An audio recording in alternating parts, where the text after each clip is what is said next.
All right, everyone. Thank you for coming to our Gemara lesson class. And today we're going to learn Masechta Bava Kama, Tractate Bava Kama. Now, the Tractate Bava Kama literally means the first gate. Bava means gate, and Kama is first, so first gate. Now, the first gate is the first part of the threefold subgroup of tractates, and they're all in Nizakin. Nizakin is not to be confused with the order itself. Nizakin, there's a group called Nizakin. That's in an order itself in the Mishnah, in the Gemara itself. But also Nizakin, over here, has to do with damages, which comprises three tractates known as Bava Kama, Bava Metzia, Bava Brasa.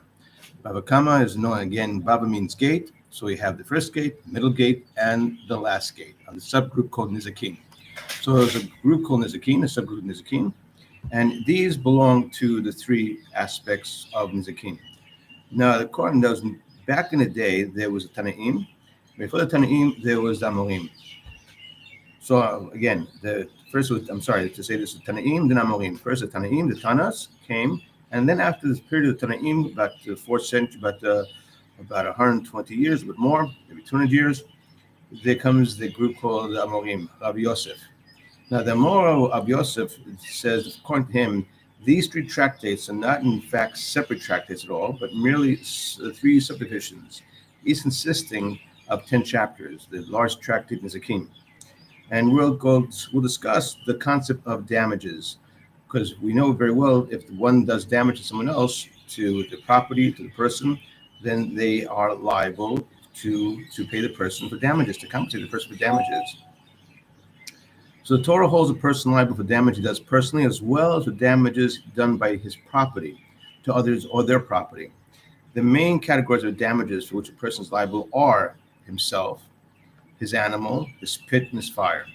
So in other words, if he himself did damages, his animal did damages, his pit did damages, or his fire did damages. Now the reason why the Mishnah, and we're going to go to the Talmud, is talking about the idea of a person doing damages, or an animal, or a pit, or fire, because these are what's stated in the verses in the Torah. Later on, we'll read the verses. But because what's written in the verses, we're going to analyze these particular four damages. They're called primary damages, or avot to avot nizakin. Avot nizakin means primary. Toldot nizakin means subcategory. For every primary, there's a subcategory, like fathers and children. That's why it's called avot, fathers. Toldohen, or toldot means those that come from the father, basically the derivatives of subcategories. You have category and you have subcategory. Now, each of these damages and its level of liability will be described, and we're going to first understand the concept of any damager mentioned specifically, as I mentioned before in the Torah, Scripture, is called Av, father, because it's the primary category. It's the primary category of a damager. Any damager that shares the same characteristic as the father, as the primary, is called a tolda.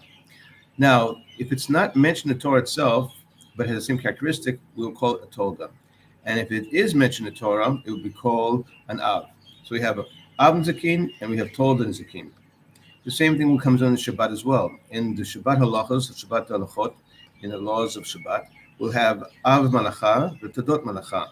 We have primary activities that are written out in the Torah itself, and then we have the subcategories of the activities that are not written in the Torah, but have the same characteristic as those that are in the main category of the Torah, of the Malacha, of the activity.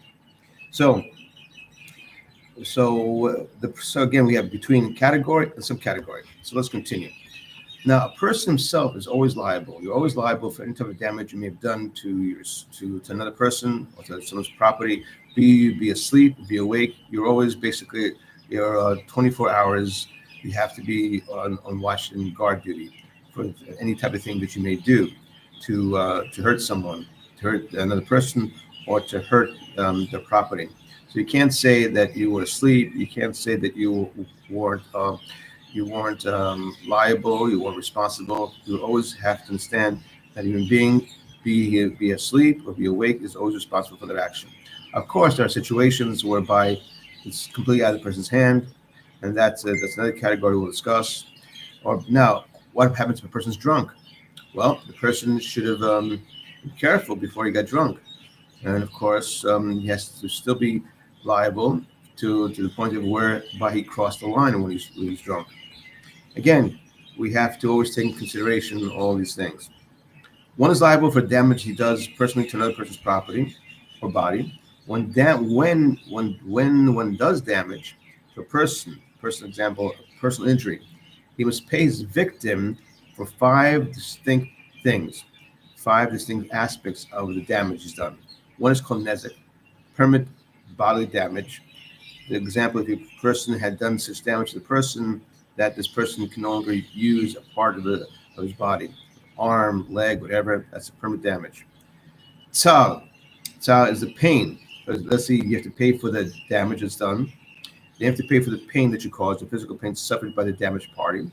Ipui is healing, the medical costs of the victim's healing when he has to be lying in bed and he has to recuperate. That's Ripui. Shevet, loss of employment, compensation for the work the victim could have performed while he was resting. In other words, if he wasn't convalescing, he wasn't having to heal himself, he would be working. So of course, that's the time when he's losing his pay. So the person who did the damage has to pay for that workers' compensation, so to speak. Now this refers only to work that he would have done even in his damaged state. So let's example, what does that mean? Let's clarify. What does it mean, workers' compensation? We're talking about if the injurer, example, cut a scribe's arm. A scribe is someone who writes, happens to be writing the Torah. So that's a person who has a certain talent, much experience. Now, the person had cut off the person's arm. So the injurer, the damager, had cut off the scribe's arm. And he must now pay the scribe who's resting and then who's healing the damages he would have earned as a watchman of a vegetable garden, which is capable of performing even as a person who doesn't have an arm. So it's not per se workers' compensation, what he lost as a scribe, but rather what would he have gotten had he been a watchman in a vegetable garden. Now, compensation for the permanent downgrading of his earning power is due to his disability. The fact that he lost his arm deprives him forever of his wages in his former position as scribe. Is included in the word nezek. So remember, before we discussed the idea of nezek, there's nezek, and in this case, there is shevet. So in the category of shevet, that's where the person would receive compensation for now loss of his limb, the loss of his ability to work. But in terms of, and that's in nezek, the damage. But in terms of loss of employment, that being shevet. Now, as he was, let's say, a watchman in a garden. Now, boshet is humiliation. The humiliation caused to the victim by the person's act, being struck in public. Let's say he was slapped in the face, he was spit on the face in public, and that is an humiliation. That the amounts that the damager must pay for each of these liabilities vary from case to case. And we'll discuss them in our next Gemara share. Now we have to go to Mincham. Have a wonderful day. This is basically Gemara in a rush.